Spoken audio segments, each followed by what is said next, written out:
안녕하세요. 부킹의 윤꾼입니다. 오늘은 지난 시간에 이어서 김보통 작가의 두 번째 책 DP 군 탈영병을 잡는 사병들의 이야기, 그러니까 헌병의 이제 한 보직인데요. 여기 있는 이 부대원들을 주인공으로 한 군대 드라마 살펴보도록 하겠습니다. 지난 2020년 6월 30일자로 이 김보통 작가의 웹툰을 원작으로 한 새 오리지널 시리즈 DP를 만들기로 최종 발표가 나왔습니다. 넷플릭스의 망을 타다니 김보통 작가 이제 월드 클래스로 발돋움하게 되었습니다. 이 원작인 김 작가의 웹툰 DP 개의 날인데요. 이 육군 헌병대의 군무 이탈 체포조 DP 데저터 퍼스트, 이 부대를 소재로 이 군 가혹행위와 인권 문제를 그린 작품입니다. 누적 조회수가 1천만 뷰를 가볍게 넘겼죠. 연출은 영화 차이나타운과 이 뺑반을 만든 한준희 감독이 맡았고요. 각본은 한 감독과 김보통 작가가 공동 작업을 하게 됐습니다. 이 만화는 실제 DP병이었던 이 김보통 작가 본인의 경험을 모티브로 했고요. 단 만화에 나오는 상황들은 대부분 실화를 각색해서 상당 부분 창작했다고 하고 있습니다. 그러니까 실제 내용과 실제 이 단체들, 인물들과 너무 연관짓지 말아달라는 부탁을 하고 있어요. 이 부드러운 그림체였던 전작인 아만자와 달리 이 무채색의 아주 수더분한 느낌의 그림체입니다. 아주 건조하죠. 이야기의 특성상 탐정물의 좀 묘사도 있고요. 수사물의 성격도 띠고 있습니다. 그리고 가혹행위 묘사도 자주 등장하고 있죠. 전작에 비해서 굉장히 사회적이고 시사적인 성격이 강해진 작품입니다. 여담으로 이 가혹행위와 병영부조리 등에 관한 묘사, 실제보다 굉장히 순화해서 그린 것이라고 합니다. 이 군대를 다녀오신 분들은 뭐 다 알겠지만 요즘은 모르겠어요. 어느 시대, 어느 부대, 그리고 어느 포지션을 맡고 있던 간에 어느 정도는 다 있었죠. 그 강도가 세냐 약하냐의 차이일 뿐이지 군대에서 있었던 아주 슬픈 내용들, 서러운 내용들, 이 이야기만으로도 한도 끝도 없죠. 군 탈영병을 잡아오는 헌병대, 이곳의 근무자들은 기존의 군인과 다르게 사복 착용이 원칙입니다. 이 DP는 군무이탈 체포조로서 탈영병을 잡아오는 것이 메인 업무인데요. 사복 착용에 머리를 기를 수 있고 활동을 위해서 휴대폰도 소지하며 밖에서는 관등 성명을 대지 않고 심하면은 존댓말도 허용하지 않습니다. 군탈자를 잡을 때는 이 경찰의 미란다 원칙을 대면서 계급에 상관없이 반말을 하는 것은 기본. 탈영병이기 때문에 체포할 때 영장도 필요 없습니다. 여기까지 보면은 이 군인 신분에 비해 매우 파격적인 대우 같지만요. 의식주 중에 식과 주를 오로지 활동비와 사비로 충당해야 합니다. PC방이나 이 역추적 메일을 하기 위해서는 월 20만 원이라는 활동비 내에서 아주 빠듯하게 사용해야 하고요. 그러니까 주로 사비를 많이 쓰죠. 스마트폰을 쓰는 시대에 이 활동용 휴대폰은 피처폰을 줍니다. 이것도 참 그래요. 그리고 탈영병의 소재지와 이 병사 관찰일지만으로 이 전국 팔도를 돌아다니면서 제주껏, 영양껏 탈영병을 잡아와야 합니다. 잠복 때문에 집에서도 못 자고 면도도 못 하고 못 먹고 못 씻는 경우가 다반사죠. 우리 왜 경찰이나 형사 드라마 보면은 이 오랜 시간 잠복하는 이 경찰분들의 이 모습을 아마 연상해 보시면 비슷하리라 생각됩니다. 본 작품의 주인공으로 군무 이탈병 체포를 전담하는 이 보직인 DP를 맡고 있는 이 주인공은 원래 처음 등장할 때는 일병이었는데요. 이 군탈 담당관의 이 대화를 보면 이 검문소 파견을 갔다 오자마자 DP로 채용이 된 듯합니다. 처음 전입을 왔을 때 이 당시 선임에게 반말을 하고 저항을 한 것, 그리고 눈빛이 안 좋다는 이유로 계속 좀 괴롭힘을 당해요. 겉으로는 부드러운 스타일의 주인공인데 속으로는 반골 기질인 농후함을 아마도 작가는 전하고 싶은 듯도 합니다. 시간이 계속 흐르고 사건이 발생하면서 이 군무 이탈 체포를 계속 담당을 하는데요. 군대 자체의 존재에 관해서 많은 고뇌를 하게 됩니다. 군대 생활을 하기 싫어서 단지 부대 바깥 활동을 한다는 이유로 이 거짓말을 하면서까지 이 DP에 들어갔어요. 주인공이 원래. 상당히 현실적인 캐릭터죠. 하지만 부대 내의 가혹행위에 대해서 묵인하지 않고 잘 지적하는 등 기본적으로는 좀 선하고 정의감 있는 캐릭터를 가진 것으로 묘사가 됩니다. 굉장히 머리가 잘 돌아가고요. 똑똑해요. 이 진짜 사병으로 놔두기엔 아깝다는 생각이 들 정도로 본인이 그 일을 해서 그런지는 몰라도 이 정도면 거의 명탐정에 가까운 그런 수준입니다. 수완도 굉장히 좋고 전투력도 강해요. 추리력도 상당해서 극중 내에서 셜록 홈즈라고 예, 부르기도 합니다.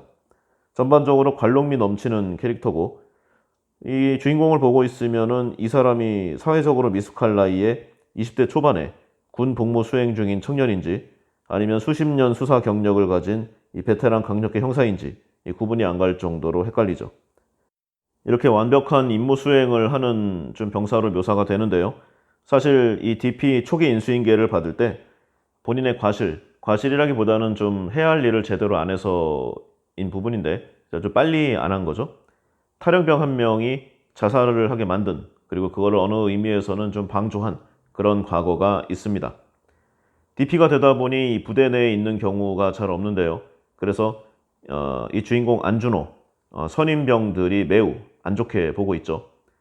항상 불시에 출동을 해야 하기 때문에 부대 내에서도 사복을 입고 있는 경우가 많은데 그러면 이제 선임병들이 계속 오다 가다 지나가면서 작업복으로 갈아입고 일이나 해라 이렇게 계속 눈치를 주는 이런 장면들이 많이 등장합니다.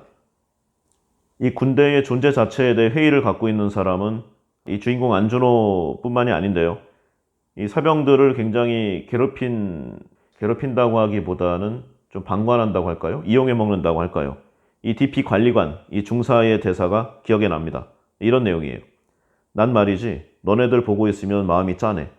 있는 집 자식들은 안 와도 되는 군대 끌려와서 그놈들, 그리고 그놈들의 가족들을 지킨다는 게 짠하고 좀 배운 사람들은 카추산이 병특으로 알아서 빠지는데 없다 배운 것도 없어 몸으로 때워야 하는 게 참 짠해.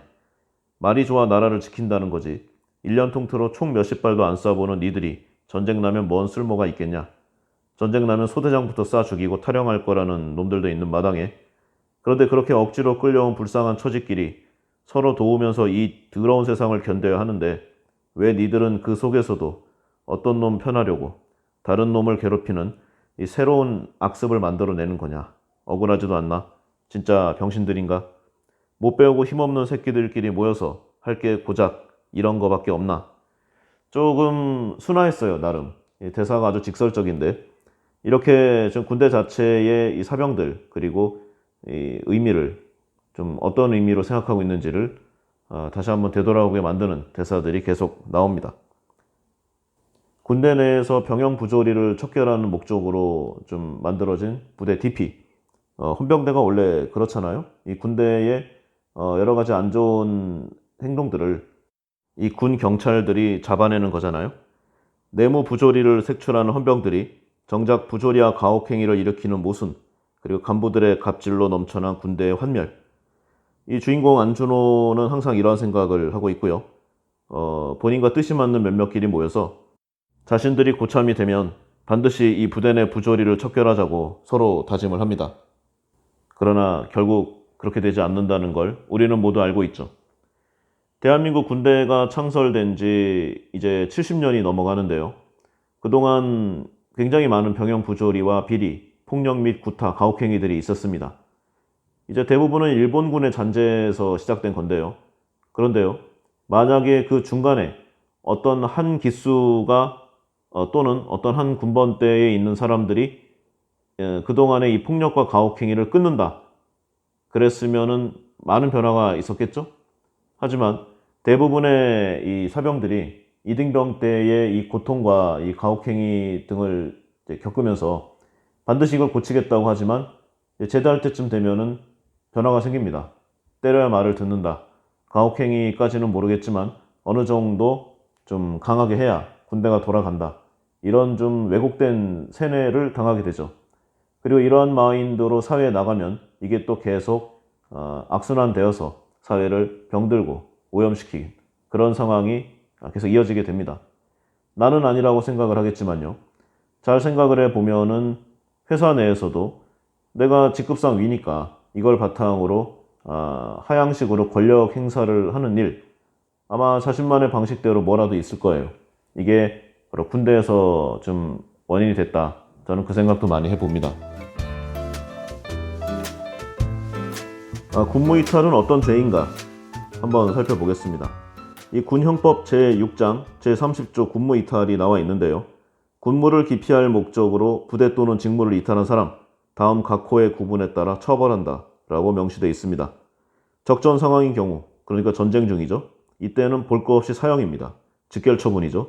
그리고 혹시 상황이 좋아서 붙잡혔을 때 무기징역 또는 10년 이상의 징역형에 처합니다. 그리고 이 전시, 사변 또는 계엄 지역인 경우에 그런 위치, 그런 장소일 경우에는 5년 이상의 유기징역, 그리고 그 밖의 경우에는 1년 이상 10년 이하의 징역입니다.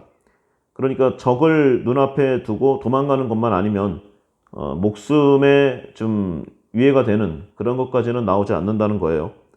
그리고 부대 또는 직무에서 이탈된 사람으로서 정당한 사유 없이 상당한 기간 내에 부대 또는 직무에 복귀하지 아니한 사람도 이 1항의 이 형에 처하게 됩니다.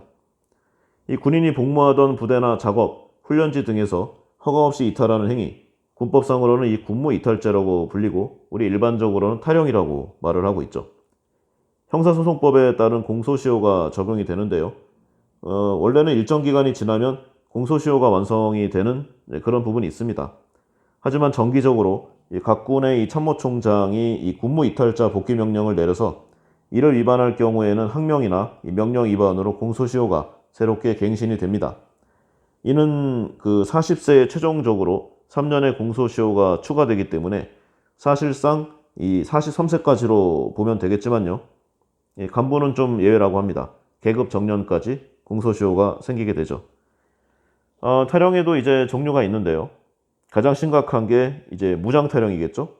이 정도까지 가면은 탈영한 본인은 물론이고 이 체포에 투입되는 이 군사 경찰 그리고 민간인들까지 목숨이 위험해집니다. 여러 가지 이유로 이성을 잃고 소총이나 수류탄 같은 무기를 챙겨 들고 탈영할 때가 가장 위험하죠. 참고로 이 총이 없어도 칼이나 야전삽 같은 이 무기로 쓸 수 있는 군장 그리고 방탄모나 탄띠 같은 것만 차고 나가도 이것도 원래 군장이기 때문에 무장탈영으로 취급이 된다고 해요. 요건 좀. 그리고 이제 무장탈영을 처벌할 때는 기본 형량도 사형이나 무기징역부터 시작이 되기 때문에 훈련소에서 이런 얘기들을 많이 했어요. 탈영할 거면 맨몸으로 나가라. 이런 농담 반 진담 반으로 이런 얘기도 좀 많이 들었던 기억이 아직도 남아 있습니다. 처벌 수준도 이 병사의 비무장 탈영은 계속적인 복무 의사가 있고 아주 우발적이면서 탈영 이외에 다른 범죄가 없거나 또는 복귀 시점이 빨랐다면은 어떻게 운이 좋으면은 그냥 군기교육을 받는 수준으로 넘어가는 경우도 좀 있었습니다. 하지만 무장탈영은 징역형이 확정적이고요. 빨간 줄 긋는 건 당연하고 10년부터 시작하죠. 무서운 범죄입니다. 저는 이 전작인 암환자보다도 사실은 이 DP를 더 재밌게 봤어요. 일단 내용 자체가 더 스토리텔링 하고요. 굉장히 좀 사실적입니다. 그리고 이제 작가도 회를 거듭할수록 그리고 만화를 새로 그릴수록 연차가 쌓일수록 실력이 느는 건 당연하겠죠. 그래서 전반적인 완성도도 DP 쪽이 더 높다는 생각을 많이 해봅니다. 물론 이 완성도와 독자에게 주는 감동이 비례하진 않겠지만요. 호불호가 있겠지만 어쨌든 이 DP 굉장히 재밌습니다. 느끼게 하는 바도 많고요.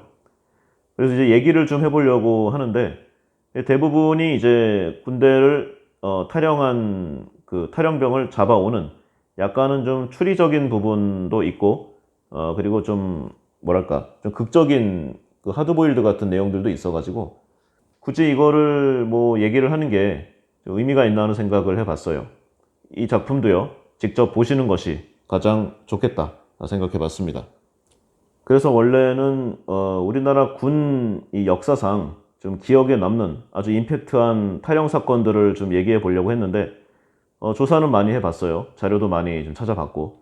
근데 대부분 비참하게 마무리되는 누가 죽었다거나 아니면은 어떤 피해를 끼치고 남한산성의 군 형무소에 수감이 됐다거나 대부분이 이런 내용으로 귀결됩니다. 그러니까 제가 굳이 이런 내용을 한 줄 더 덧붙인다고 해서 크게 도움이 될 건 없을 것 같아요. 그래서 역사를 바꾼 탈영이라는 주제로 새로운 내용을 한번 이야기해 보고자 합니다. 바로 이 국군보안사령부 민간인 사찰 폭로 사건, 흔히 윤석양 사건으로 불리우는 윤석양 탈영 사건입니다.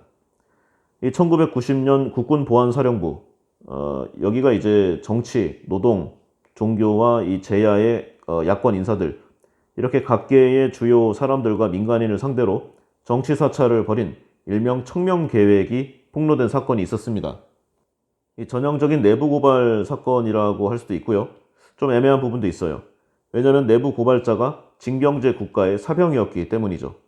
이 폭로로 결국 야당 인사들을 제압하기 위한 이 친위 쿠데타 계획은 전면 취소가 됐고요. 친여당의 민간 세력과의 협조를 통한 정권 유지로 좀 전환하게 됩니다. 약간은 소프트한 방식으로 통치 수단을 바꿨다. 이런 말로 표현할 수 있겠네요. 이 스토리를 보면은 1990년 10월 4일 당시 보안사에서 복무하던 윤석양 대한민국 육군 이병, 이 사람이 이 정치계, 노동계, 종교 제야 등 각계 주요 인사와 민간인 1,300명을 상대로 정치 사찰을 벌였다고 폭로를 했습니다. 보안사가 주체가 돼서 이러한 내용을 했다는 건데 당시 나라가 뒤집어졌죠. 근데 이 사람이 처음부터 이랬던 게 아니고 원래 좀 스토리가 있었습니다.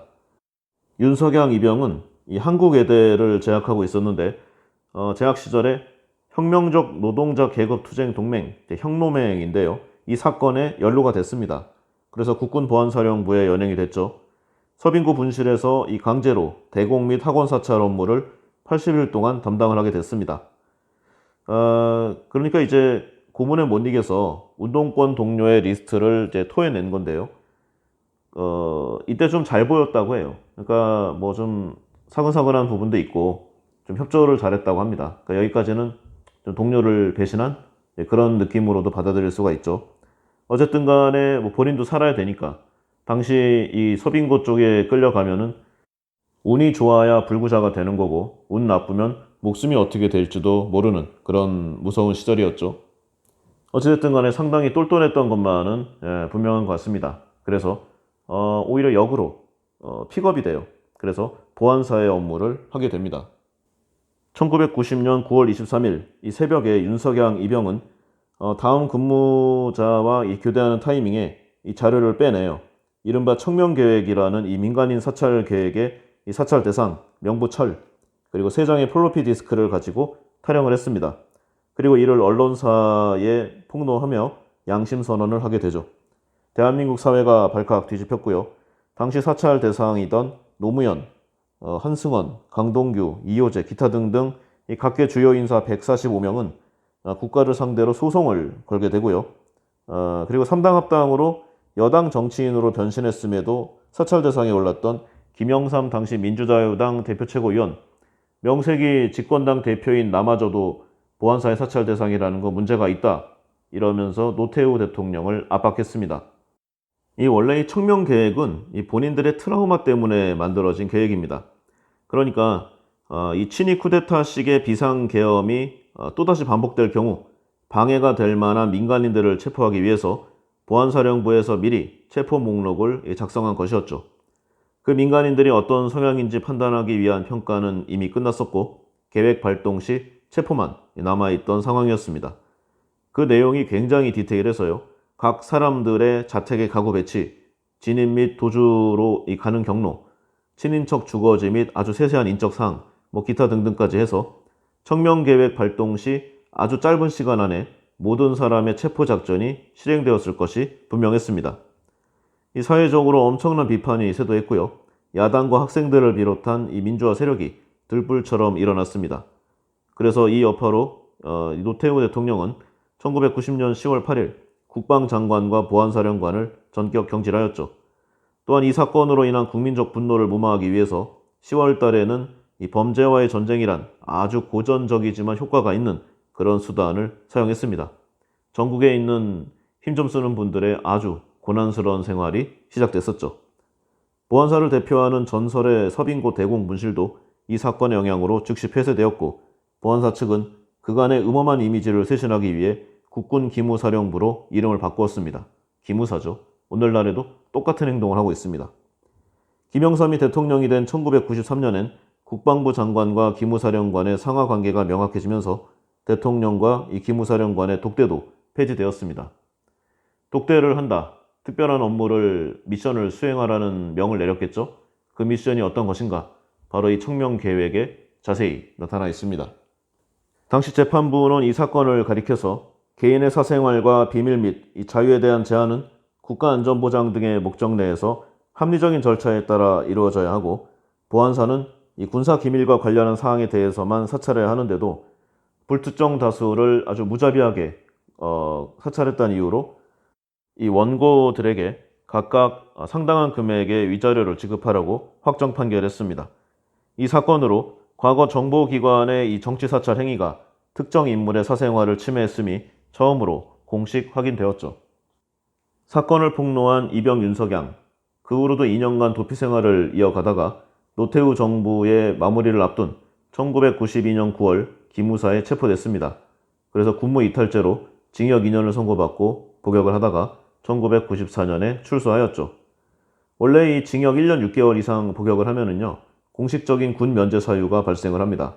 그래서 출소하더라도 보통 부대로 복귀하지 않는데, 부대로 복귀하면 가만두지 않겠죠? 아주 심각한 좀 리벤지가 예상이 됩니다. 그래서 사법부에서 이 처벌을 목적으로 징역을 선고했다기보다는 남은 복무 기간을 격리된 군 교도소에서 마칠 수 있도록 나름의 배려를 했다는 생각을 좀 많이 해봤어요. 윤석영은 출소 이듬해인 1995년에 올해의 인권상을 수상하였고, 이후에는 학교에 복학하여 졸업한 뒤 평범한 직장 생활을 했다는 것으로 알려졌습니다. 하지만 실제로는 이후로도 꽤 오랫동안 숨 죽이며 지내야 했다고 좀 말을 했고요.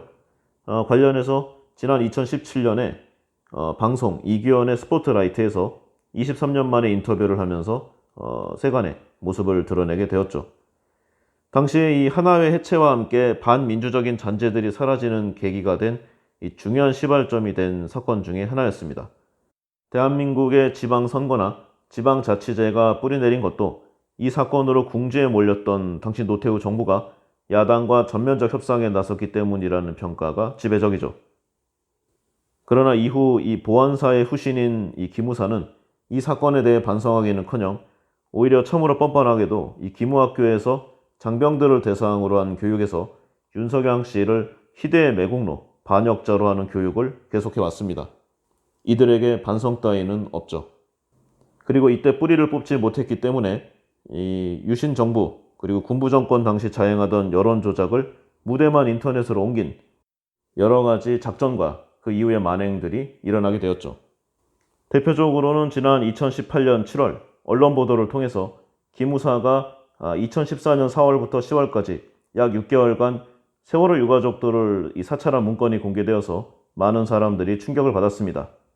이명박 정권과 박근혜 정부 당시에 총리실, 경찰, 국정원 등 이 국가기관에 의한 댓글 조작, 그리고 민간인 사찰이 수없이 밝혀져서 사실 그리 새로운 느낌을 주지는 않았지만, 문제는 이 기무사의 경우에는 원래 민간인을 대상으로 활동할 수 없는 이 군 조직이라는 점에서 이 국군사이버사령부의 댓글 조작, 이런 사건들과 더불어 다시 한번 우리나라의 뿌리 깊이 박혀있는 적폐청산의 필요성을 일깨워주는 사건이 아닌가라는 생각을 하게 됩니다.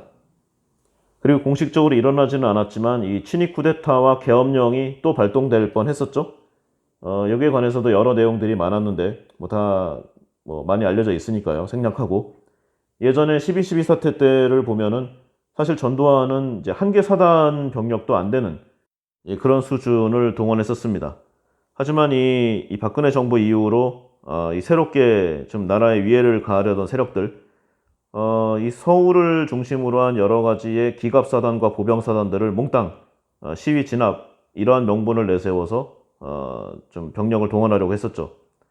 이거는 이제 안보에 대한 생각이 없는 거 아닐까요? 이렇게 군대를 정해진 위치에서 빼면은 주변에서 볼 거 아닙니까? 그러면 무슨 일이 일어날 수 있는 전초가 생깁니다. 다만 50 때와 달랐던 거는요, 일단은 전두환 자체가 군 출신이었고, 그리고 이 지지하는 세력들의 규모가 컸고요. 당시 재벌그룹의 지지도 받았습니다.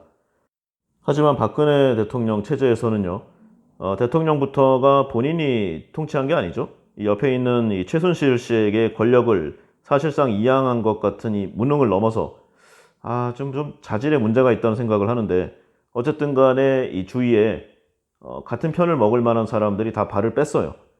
지지층도 열받고 쓸만한 사람들도 적었는 데다가 그나마도 이제 그 사람들의 상당 부분이 이 박근혜 대통령을 포기했기 때문에 이때의 쿠데타 가능성은 예전 청명 계획보다 훨씬 낮았다고 할 수 있죠. 자, 뭐 여러 가지 내용들이 있지만요. 이제 사병들의 군무 이탈, 즉 탈영에 관한 부분은 여기서 좀 마무리를 짓도록 하겠습니다. 그러면 사병들은 이제 뭐 탈영을 하거나 죄를 지으면 이러한 정도의 형벌과 형량을 받게 되는데, 그러면은 지휘관, 장군들은 어떻게 될 것인가? 여기도 한번 살펴봐야 되겠죠? 공평하게. 지난 2020년 7월 예비역 육군 대장인 백선엽 장군이 돌아가셨습니다. 전쟁 영웅과 친일파라는 상반된 평가 속에서 백수를 넘기는 좀 오래 사셨어요. 지금 이 상황이 됐는데 지금까지도 여러 지금 의견들이 난립합니다. 그리고 서로 양보를 하지 않죠. 일제강점기에 이 독립군 토벌 전문 부대였던 이 간도 특설대 여기 출신이라는 이 비판이 있는데, 이 보수 세력들은 이 전쟁 영웅인 백선엽 장군이 평생 군인으로 청빈한 삶을 살았다라고 이야기하고 있습니다. 하지만 알려지지 않은 이 백선엽 장군의 이 삶의 다른 면모들이 많은데요. 일단 이 서울 강남역 앞에 2천억 원대의 건물을 가족 명의로 소유했던 자산가였습니다. 수년에 걸쳐서 가족 사이에 송사가 벌어졌던, 뭐 개인적으로 보면은 나름의 가슴 아픈 일이었겠지만요. 위치도 아주 매우 좋습니다. 이 서울 강남역 5번 출구 앞에 바로 위치한 빌딩이에요. 지하 5층, 지상 16층. 초대형 빌딩이죠.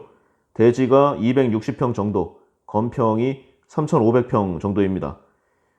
삼성타운이 들어오면서 부르는 게 값이 돼버렸어요. 게다가 초역세권이니까 평당 5억 원은 될 거란 그런 전망이 지배적입니다. 이 등기부 등본을 보면은 이 장남 명의로 이미 소유권 보존 등기를 마쳤다고 하고요.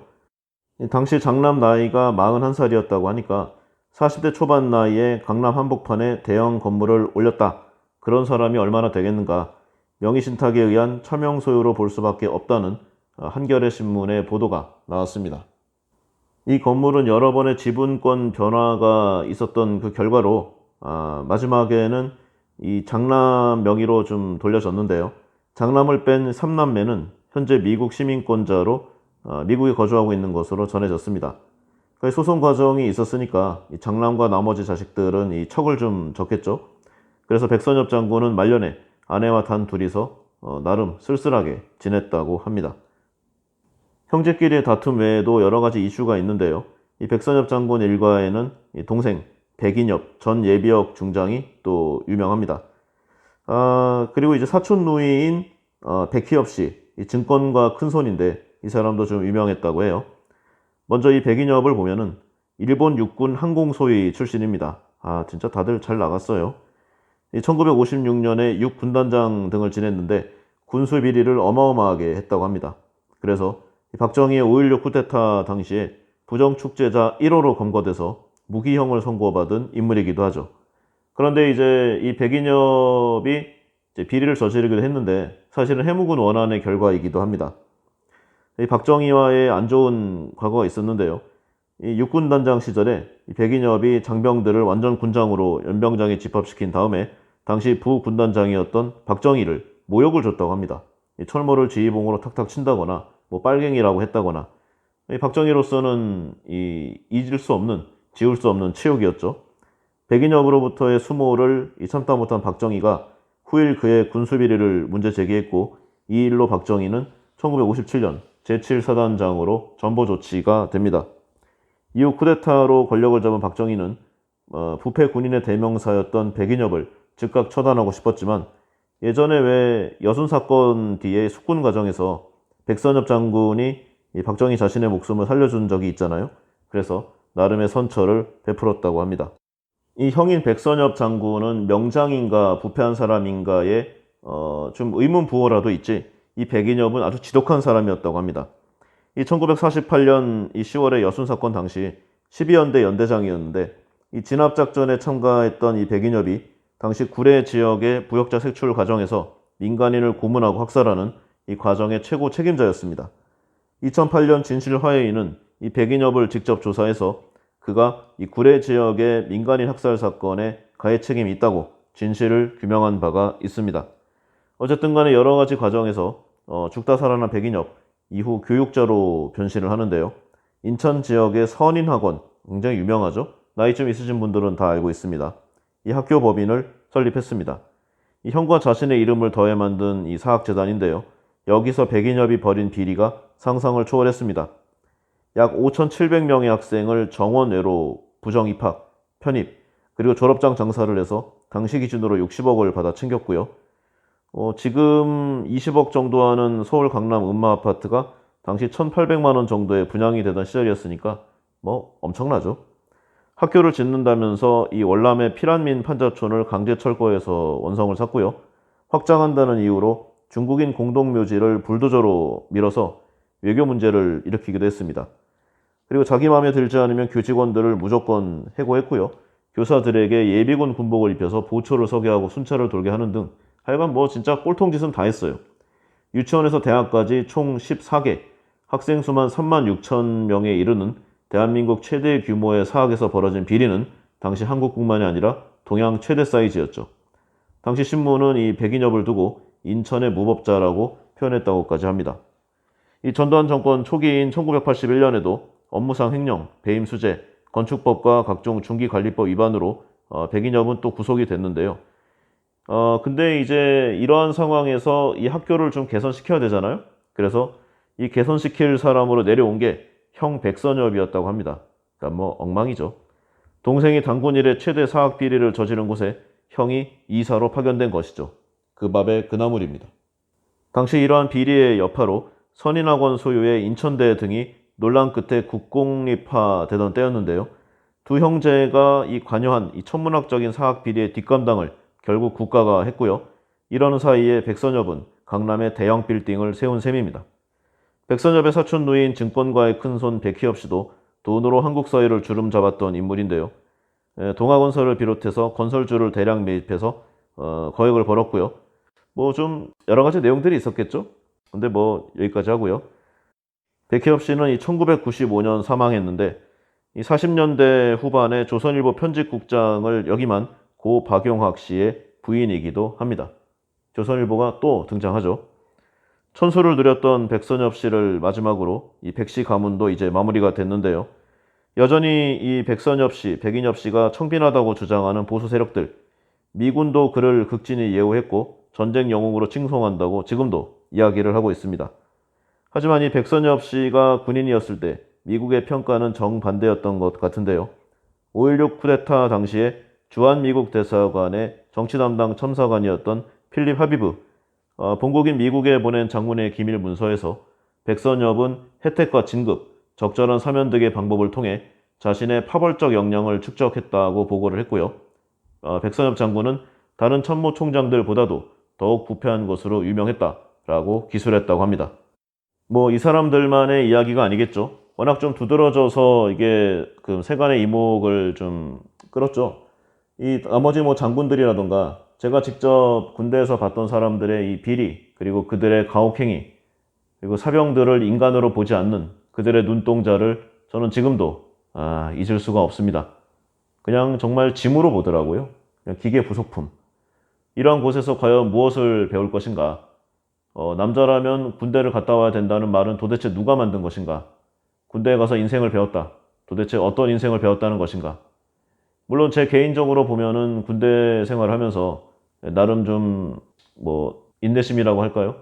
불합리한 것에도 어느 정도 참을 수 있는 그런 내용을 기르는 것 같긴 한데 과연 이것이 저의 이 정신적 그리고 이 정체성에 어떤 플러스적인 요인이 되었던가?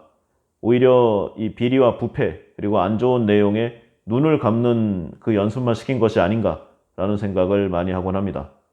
군대를 가야 남자가 된다. 그 말을 만든 사람을 찾아보면은 분명 본인의 자식은 군대를 보내지 않았을 것이다 라고 저는 확신하고 있습니다.